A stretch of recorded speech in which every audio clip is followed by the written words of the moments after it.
speech and liberty of thinking is important to anti-flag. For sure. Am I right? Yes. You are correct, sir. Great. I did my homework. Yeah.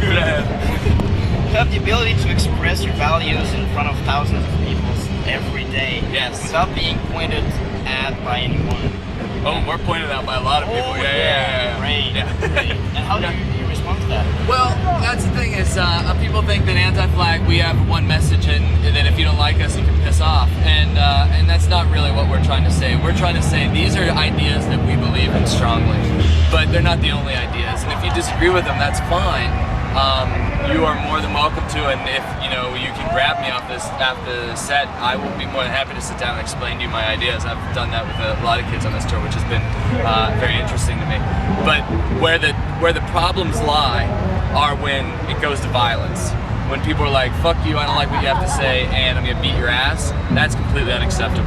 If they say, fuck you, I don't like what you have to say, this is why, that's completely good to me. We'll have a dialogue, a discussion, because we all learn through the dialogue. If there's no dialogue, then there's no way of learning and making things better. So what anti-flag is about is throwing out ideas so that we can have a dialogue, and hopefully through that dialogue, we'll find out something better. Specifically with the Bush administration right now, they're encouraging no dialogue, which is not good for democracy, it's not good for our society as a whole.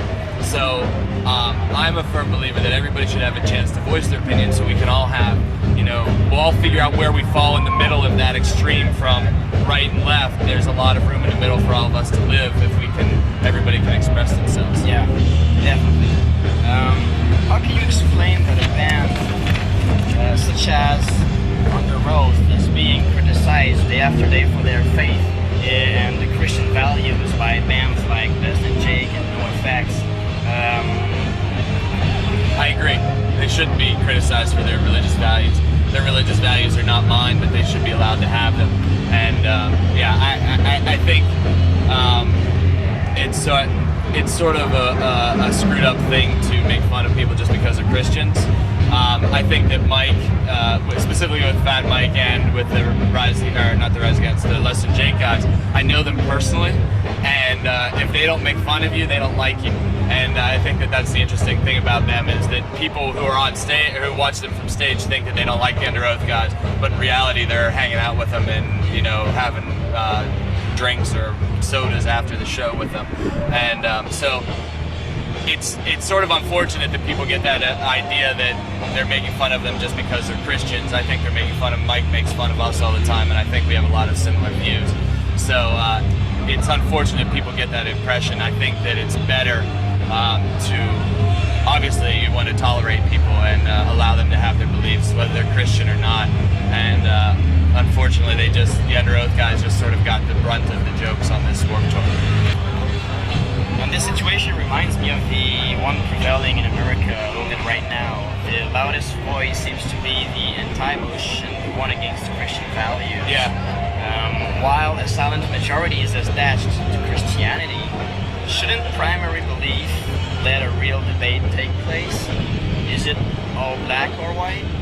It's bigger than Under Oath versus NoFX and Less Than Jake. Well, see that, and I think that's the maybe from the outside you see it slightly differently, but from the States, the Christian community and the pro-Bush people are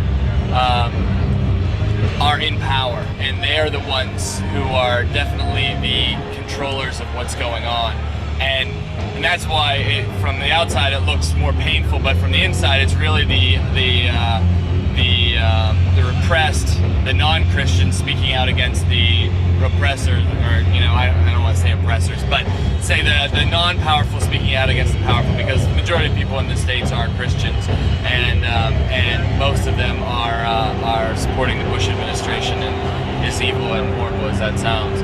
But obviously I do think that there should be dialogue. I think it's I disagree with your premise that the majority is the anti-Bush. I think the majority is the pro-government, pro-Bush, and Christian. But